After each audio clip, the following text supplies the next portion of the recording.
2011년 3월 11일. 모든 게 시작됐다.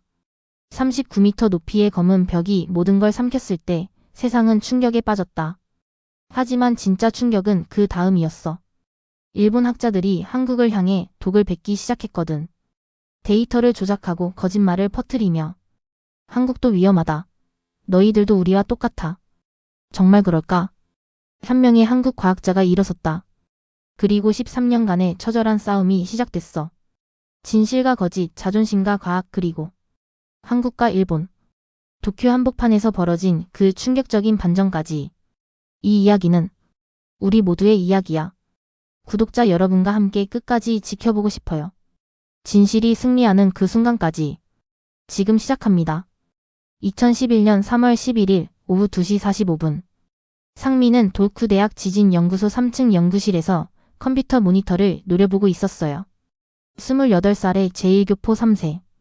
일본에서는 가네모토 노부아키라는 이름으로 불렸죠. 하지만 마음속 깊은 곳에서는 늘 강상민이었습니다. 가네모토 씨, 이번 데이터 분석 끝났어? 옆자리 동료가 묻자 상민은 고개를 끄덕였어요. 태평양 해저 지진 활동을 추적하는 일. 매일 같은 패턴의 미세한 진동들. 지루하지만 중요한 일이었죠. 바로 그때였습니다. 책상이 미세하게 흔들렸어요. 처음엔 누군가 복도를 뛰어가는 줄 알았죠. 하지만 진동은 점점 커졌고 컴퓨터 모니터가 좌우로 흔들리기 시작했습니다. 지진이다. 누군가의 외침과 함께 연구소가 크게 요동쳤어요. 상민의 심장이 쿵쾅거렸죠. 5년간 지진을 연구했지만 이런 강도는 처음이었습니다. 창밖으로 보이는 센다이 시내. 건물들이 마치 술 취한 사람처럼 비틀거렸어요. 유리창이 깨지는 소리, 사람들의 비명소리가 뒤섞였죠. 46초. 공식 기록에 따르면 첫 번째 충격은 46초간 지속됐습니다. 하지만 상민에게는 영원처럼 느껴졌어요. 책상 아래로 몸을 숨긴 채 이를 악물었죠. 할아버지가 늘 말씀하셨던 게 떠올랐습니다. 상민아, 지진은 일본에게 있어서 숙명이란다. 하지만 한국은 다르지. 우리 고향 부산은 안전해. 진동이 잠시 멈췄을 때 상민은 재빨리 연구실을 빠져나왔어요. 계단을 뛰어내리면서 휴대폰을 꺼냈죠. 하와이에 있는 제시카에게 연락해야 했습니다. 제시카 박. 한국명 박지수. 하와이 태평양 쓰나미 경보센터에서 일하는 해양학자였죠. 재미교포 2세인 그녀와는 작년 국제학회에서 만났어요. 쓰나미 예측 모델을 함께 연구하기로 약속했었는데. 여보세요? 제시카! 나야, 상민이! 전화기 너머로 긴박한 목소리가 들려왔어요.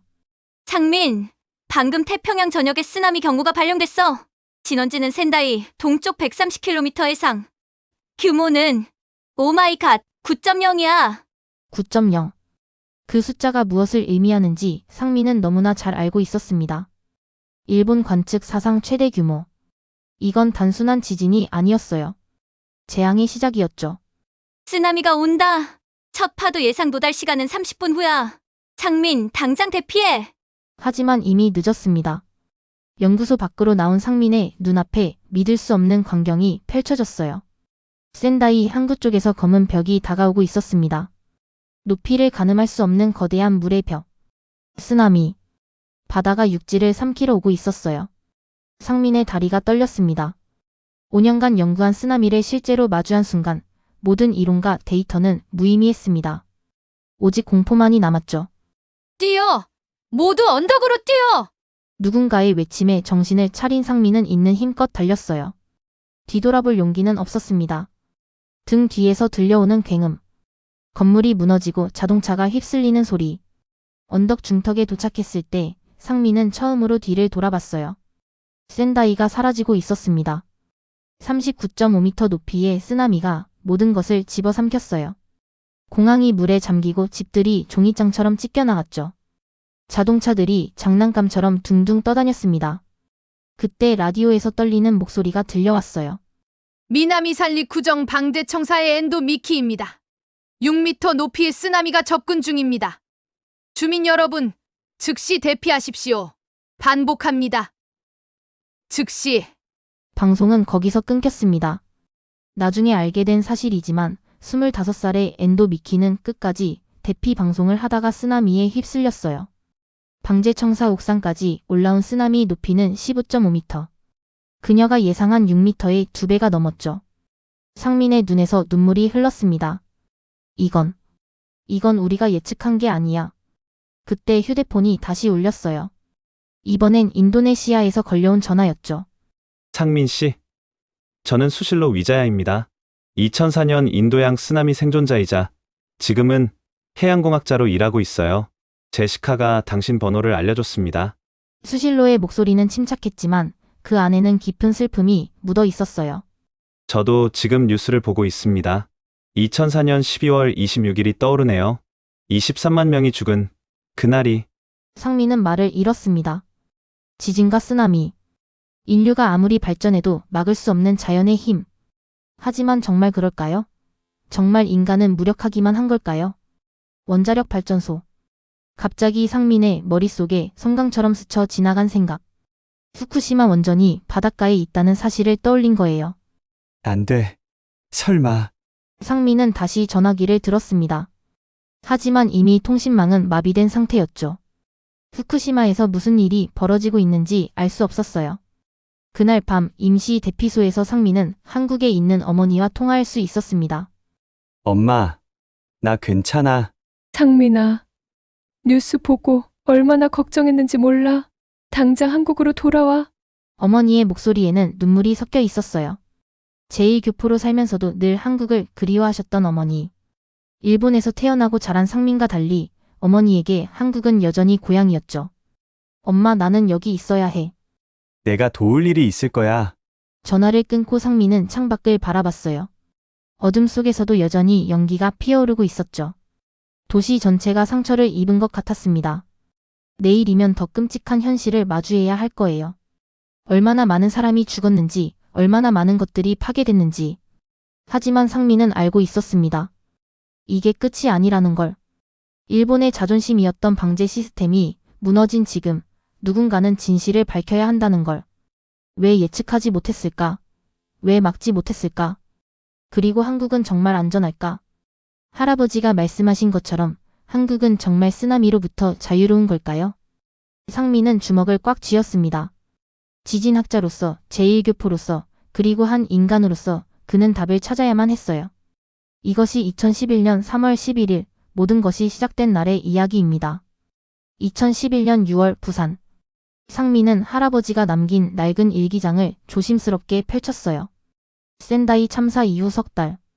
후쿠시마 원전 사고로 방사능 공포가 일본을 뒤덮자 어머니의 간곡한 부탁에 결국 한국행을 선택했죠. 오랜만에 돌아온 고향의 공기는 낯설면서도 편안했습니다. 누렇게 바랜 종이 위에 할아버지의 떨리는 글씨가 보였어요. 1983년 5월 26일자 일기. 바다가 갑자기 빠져나갔다가 다시 들어왔다는 기록이었죠. 당시 할아버지는 속초에서 작은 어선을 몰고 계셨습니다. 상민의 심장이 빠르게 뛰기 시작했어요. 1983년. 그 해에 무슨 일이 있었던 걸까요? 할아버지는 왜 이런 기록을 남기신 걸까요? 한국해양과학기술원 도서관은 오래된 책 냄새로 가득했습니다. 상민은 먼지 쌓인 자료실 구석구석을 뒤졌어요.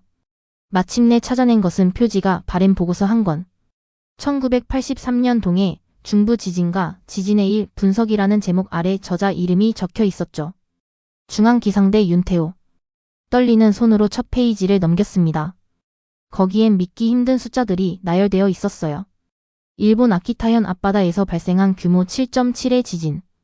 일본 측 사망자 104명. 그리고 한국 측 사망자는 단 5명. 상민은 숫자를 다시 확인했어요. 104명 대 5명. 같은 지진, 같은 바다에서 발생한 쓰나미인데 왜 이런 극명한 차이가 났을까요?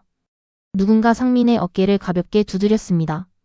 돌아보니 짙은 갈색 피부의 젊은 여성이 서 있었어요. 또렷한 이목구비와 따뜻한 미소. 동남아시아 출신으로 보였죠. 그녀는 마리아 델라크루즈라고 자신을 소개했어요. 필리핀에서 온 해양학자로 한국해양과학기술원의 초빙 연구원이었죠. 상민이 누군지 이미 알고 있는 듯 했습니다. 센다이에서 살아남은 한국인 지진학자의 이야기는 학계에 꽤 알려져 있었으니까요. 마리아는 1983년 사건을 직접 겪은 사람을 아는데 만나보겠냐고 물었어요. 상민은 망설임 없이 고개를 끄덕였습니다. 다음날 속초항은 짭짤한 바다 냄새와 갈매기 울음소리로 가득했어요. 항구의 빼곡히 정박한 어선들 사이로 아침 햇살이 반짝였죠. 마리아가 안내한 곳은 항구 근처의 작은 횟집이었습니다. 김철수. 60이 넘은 제1교포 2세 어부였어요. 일본에서 태어났지만 20살에 한국으로 돌아왔다고 했죠. 깊게 팬 주름과 거친 손이 바다에서 보낸 세월을 말해주고 있었습니다. 막걸리를 따르는 철수의 눈빛이 먼 곳을 향했어요. 1983년 5월 26일, 그날도 평범한 어루 작업 중이었다고 했죠. 새벽부터 그물을 던지고 고기를 잡던 중 갑자기 바다가 이상해졌대요. 물결이 거꾸로 흐르고 갈매기들이 미친 듯이 울어댔다고. 일본에서 자란 철수는 즉각 알아챘습니다. 쓰나미의 전조 현상이었죠. 급히 항구로 돌아온 그는 사람들에게 대피하라고 외쳤어요. 하지만 반응은 냉담했습니다. 한국 사람들은 쓰나미가 뭔지조차 몰랐으니까요. 쓰나미? 그게 뭐야? 사람들의 무관심한 반응에 철수는 절망했대요. 결국 혼자 언덕으로 뛰어 올라갔고 동네 사람들은 그를 겁쟁이라고 비웃었다고 했죠. 30분 후 바다가 썰물처럼 빠져나갔습니다. 항구 바닥에 진흙이 드러날 정도였어요. 그리고 곧 파도가 밀려왔죠. 높이는 약 3m. 일본에서 14m 파도가 덮친 것과 비교하면 믿기 힘들 정도로 약했습니다. 상민은 그 차이에 주목했어요. 같은 지진에서 발생한 쓰나미가 왜 한국에서는 이렇게 약해졌을까? 마리아가 노트북을 꺼내 해저 지형도를 보여줬습니다. 동해의 단면도가 화면에 떠올랐어요. 일본 연안의 수심은 200m 정도인 반면 한국 연안은 1500m가 넘었죠. 깊은 바다는 쓰나미의 에너지를 분산시킵니다. 이론적으로는 알고 있었지만 실제로 이런 극적인 차이를 만든다는 건 놀라운 발견이었어요. 더 놀라운 건 울릉분지의 존재였습니다. 울릉도와 독도 사이에 숨어있는 거대한 해저 계곡. 최대 수심이 3000m를 넘는 이곳은 천연 방파제 역할을 하고 있었어요. 쓰나미가 이 깊은 웅덩이를 지나면서 힘을 잃는다는 거였죠. 철수가 오래된 사진첩을 꺼냈어요. 1983년 당시 찍은 흑백 사진들이었죠. 한 장의 사진이 상민의 시선을 사로잡았습니다. 동해를 가로지르는 쓰나미의 모습이었어요. 일본에서 시작된 거대한 파도가 독도 부근에서 방향을 틀고 있었죠. 마치 보이지 않는 벽에 부딪혀 옆으로 빠져나가는 것 같았습니다. 독도와 울릉도, 그리고 그 사이의 해저 지형. 이 모든 것이 하나의 거대한 방어 시스템을 이루고 있었던 거예요. 자연이 수천 년에 걸쳐 만든 완벽한 방패였죠. 저녁이 되자 철수가 다른 어부들을 불러 모았어요. 모두 1983년을 기억하는 사람들이었죠. 그들의 증언은 흥미로웠습니다. 대대로 전해 내려오는 바다의 지혜가 있었대요. 바다가 뒤로 가면 큰 물결이 온다는 것. 문자로 기록되지 않았지만 입에서 입으로 전해진 소중한 지식이었죠. 마리아가 중요한 문서를 하나 더 꺼냈습니다. 윤태호의 수기였어요. 한국 최초로 쓰나미를 공식 관측한 기상청 직원의 기록이었죠. 일본에서 연수를 받았던 그는 쓰나미의 위험성을 알고 있었대요.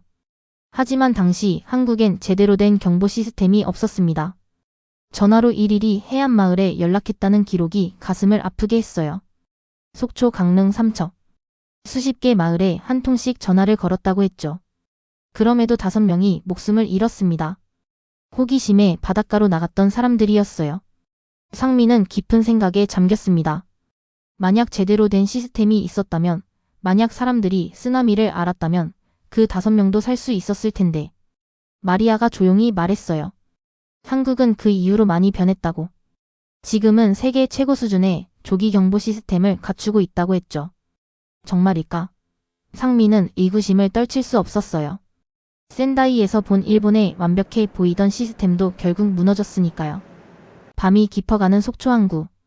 잔잔한 파도 소리가 들려왔어요. 평화로워 보이는 바다 아래엔 거대한 힘이 잠들어 있었죠. 한국은 자연의 보호를 받고 있었지만 그것만으로 충분할까요? 철수의 마지막 말이 상민의 가슴에 깊이 박혔습니다. 자연이 도와준다고 방심하면 안 돼. 재난은 준비한 만큼만 막을 수 있어. 별이 빛나는 동해 바다를 바라보며 상민은 결심했어요. 1983년과 2011년 사이 한국이 얼마나 변했는지 확인해야겠다고. 그리고 다음 재난이 왔을 때 정말 준비가 되어 있는지도. 진실을 찾는 여정은 이제 시작이었습니다. 한국해양과학기술원 지하 3층 데이터 분석실. 상민은 3달째 컴퓨터 화면과 씨름하고 있었어요. 2011년 9월 무더운 여름이 지나가고 있었죠. 책상 위엔 커피잔과 에너지 드링크 캔이 어지럽게 놓여 있었습니다. 동해 바다 20년치 데이터가 모니터를 가득 채우고 있었어요. 숫자들이 춤을 춘다. 파도 높이, 수심, 해류 속도. 상민의 눈이 충혈되어 있었지만 멈출 수 없었죠. 무언가 중요한 걸 놓치고 있다는 느낌이 들었거든요. 1684m. 동해의 평균 수심이었습니다. 일본 태평양 연안의 200m와 비교하면 8배가 넘는 깊이였죠. 상민은 3D 해저 지형도를 돌려가며 관찰했어요. 울릉도와 독도 사이 거대한 계곡이 숨어 있었습니다. 울릉분지라 불리는 이곳의 최대 수심은 3000m를 넘었죠. 마리아가 가져다준 러시아 해양연구소의 자료도 흥미로웠어요. 블라디미르 이바노프라는 과학자가 10년간 동해 해류를 연구한 결과였죠. 동해는 거대한 소용돌이처럼 순환하고 있었습니다.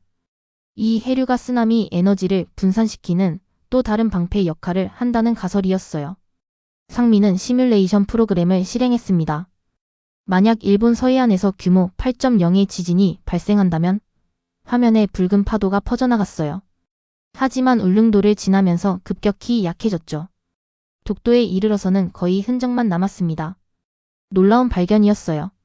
일본 열도 자체가 태평양의 거대한 쓰나미로부터 한국을 보호하는 방벽이었던 거죠. 아이러니했습니다.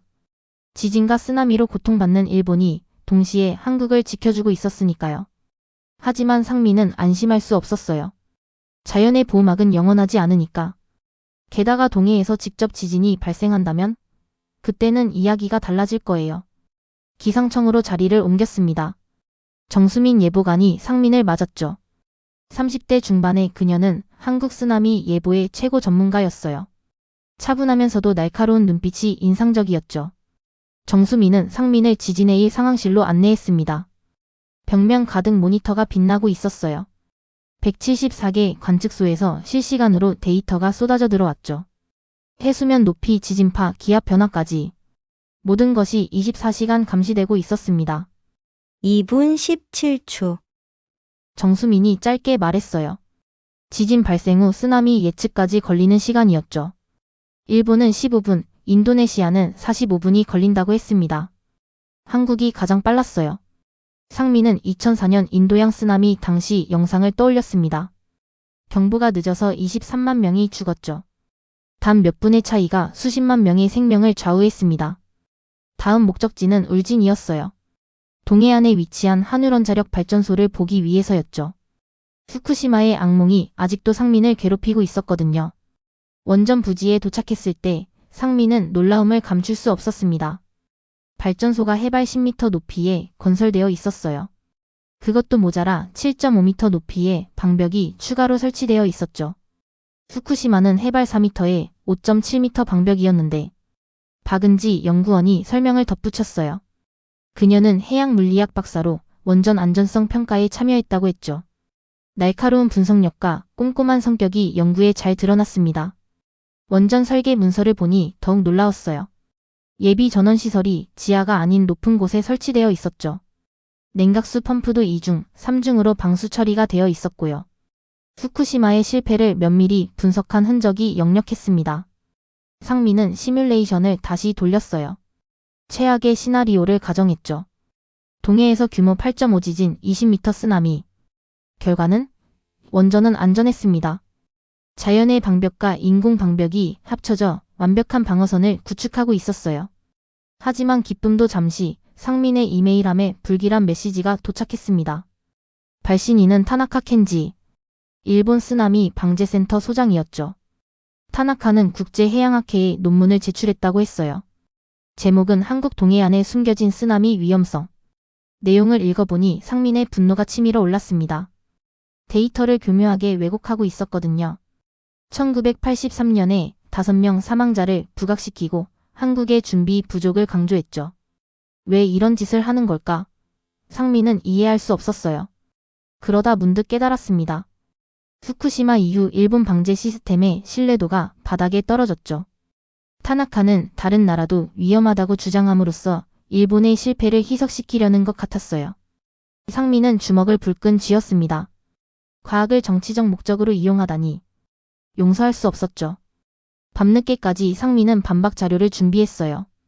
50년간의 쓰나미 기록, 해저 지형 분석, 시뮬레이션 결과 모든 데이터가 한국의 안전성을 증명하고 있었습니다.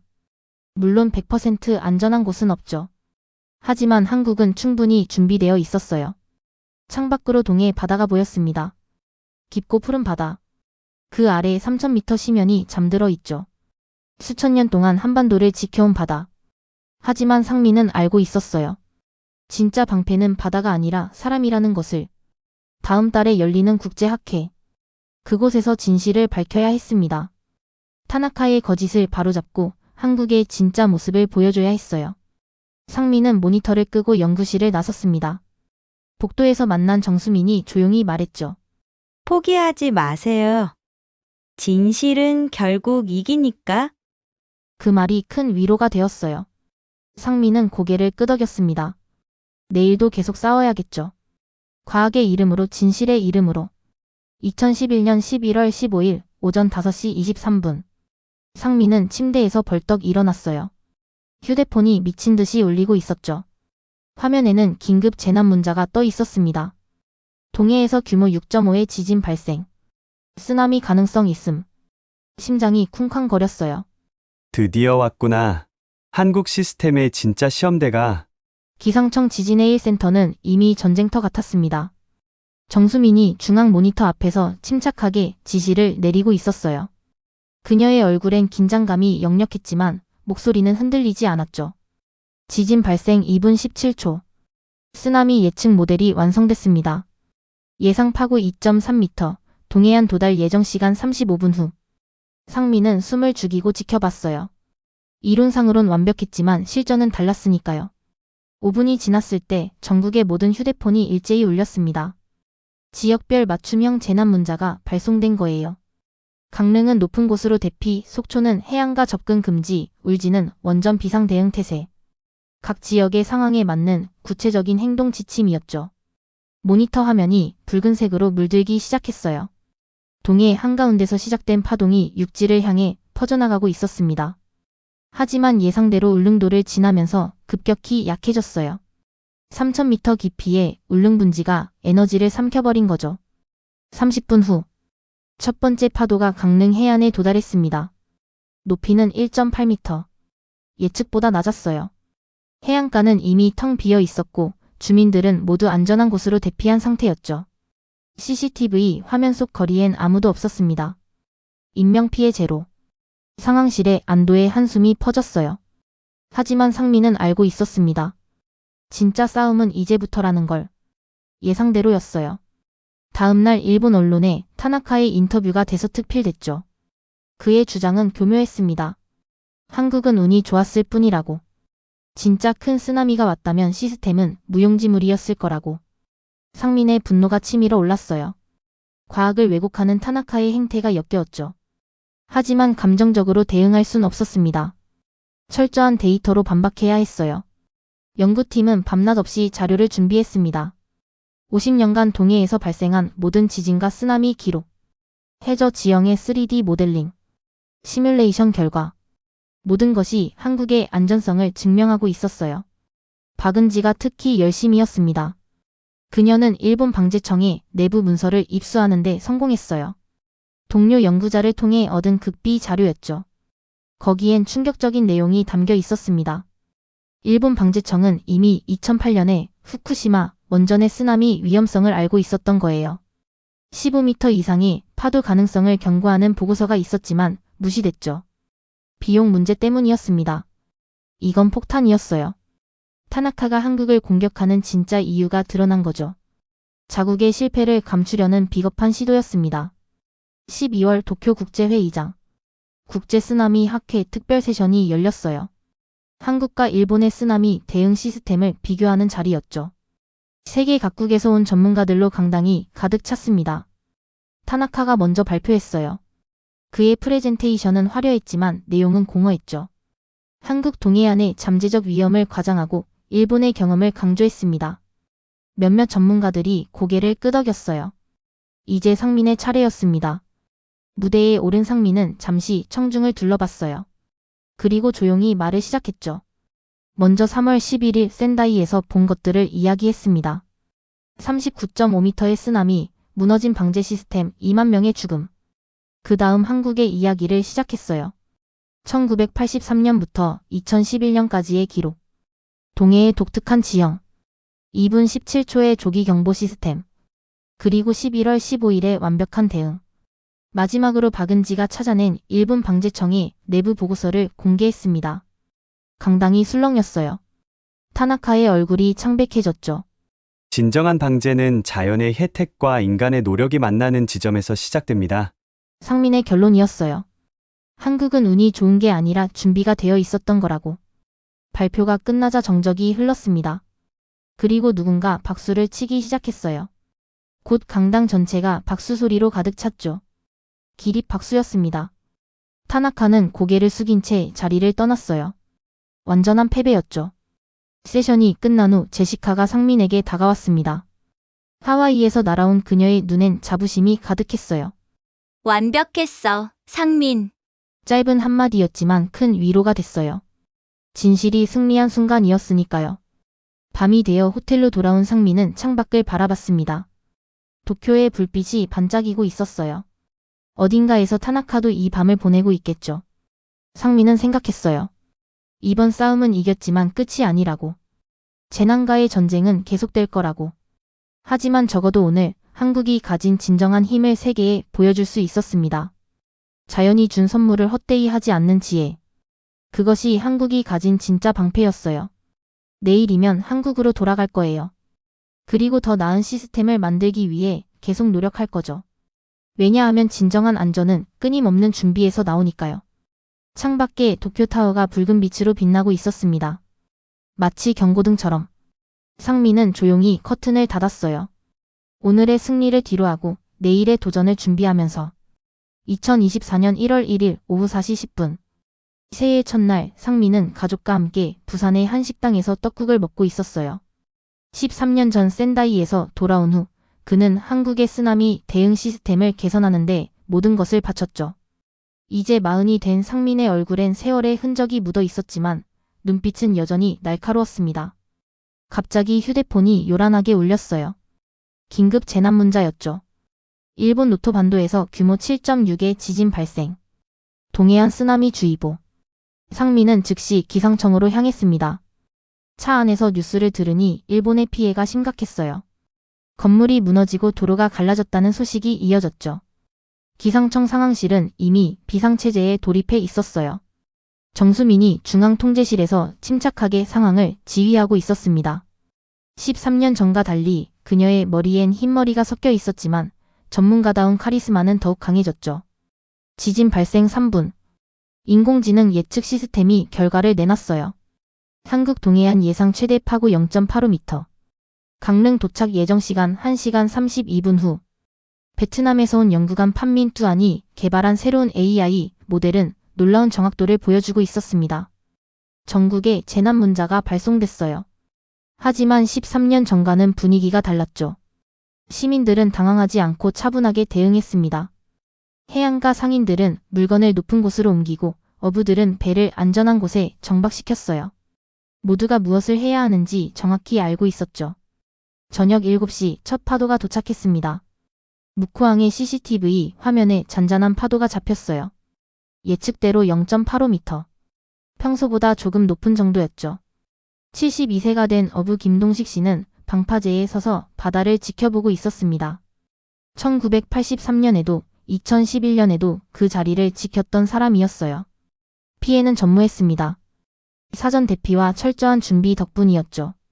일본에서는 200명 넘게 사망했지만 한국은 단 한 명의 희생자도 없었어요. 13년 전 상민이 꿈꿨던 완벽한 방제가 현실이 된 거였습니다. 다음 날 오전 예상치 못한 손님이 찾아왔어요. 제1교포 4세인 사토 케이코였습니다. 한국명은 최경희. NHK 기자로 일하는 그녀는 한일 양국의 대응 차이를 취재하러 왔다고 했죠. 상민은 그녀를 울진 한울원전으로 안내했어요. 원전은 아무 일 없었다는 듯 정상 가동 중이었습니다. 해발 10m에 7.5m 방벽. 2중 3중의 방어선이 완벽하게 작동했어요. 후쿠시마의 악몽은 여기서 반복되지 않았죠. 케이코가 감탄하며 카메라에 담았어요. 그녀의 보도는 일본에 큰 반향을 일으켰죠. 왜 한국은 성공했고 일본은 실패했는가? 그 차이가 무엇인가? 11월 부산 백스코. 유엔 재난위험경감 아시아 태평양 강요회의가 열렸어요. 상민은 기조연설자로 초청받았죠. 세계 각국의 재난 전문가들이 모인 자리였습니다. 강단에 선 상민은 깊게 숨을 들이쉬었어요. 그리고 13년간의 여정을 이야기하기 시작했죠. 센다이의 참극에서 시작해 한국의 변화까지 자연이 준 축복과 인간의 노력이 어떻게 조화를 이뤘는지, 천연 지형의 보호 70%, 과학적 예측 시스템 20%, 시민의 대응 능력 10%. 이것이 한국형 쓰나미 방제의 황금 비율입니다. 발표가 끝나자 장내는 박수로 가득 찼어요. 인도네시아, 필리핀, 베트남의 대표들이 줄을 서서 협력을 요청했죠. 2004년 쓰나미로 23만 명을 잃은 인도네시아는 특히 적극적이었습니다. 놀라운 일이 벌어졌어요. 청중 속에서 한 노인이 일어났습니다. 타나카 켄지였어요. 13년 전 상민을 공격했던 그 사람. 하지만 이제 그의 얼굴엔 오만함 대신 겸손함이 묻어 있었죠. 타나카는 무대로 걸어 나와 상민 앞에서 깊이 고개를 숙였어요. 일본식 사죄의 표현이었죠. 그리고 떨리는 목소리로 말했습니다. 두려움이 진실을 가렸습니다. 용서해 주십시오. 상민은 타나카의 손을 잡았어요. 과거의 앙금은 이미 사라진 지 오래였죠. 중요한 건 미래였으니까요. 회의 마지막 날 역사적인 결정이 내려졌습니다. 유엔 재난경감기구가 한국형 쓰나미 대응 모델을 공식 채택한 거예요. 앞으로 태평양 연안 국가들은 이 가이드라인에 따르게 될 거였죠. 2025년 봄 부산 해운대 인도 태평양 쓰나미 대응센터 개소식이 열렸어요. 아시아 전역의 쓰나미를 감시하고 대응하는 국제기구였죠. 초대 센터장은 상민이었습니다. 개소식엔 많은 사람이 참석했어요. 정수민, 박은지, 마리아, 철수, 그리고 제시카까지.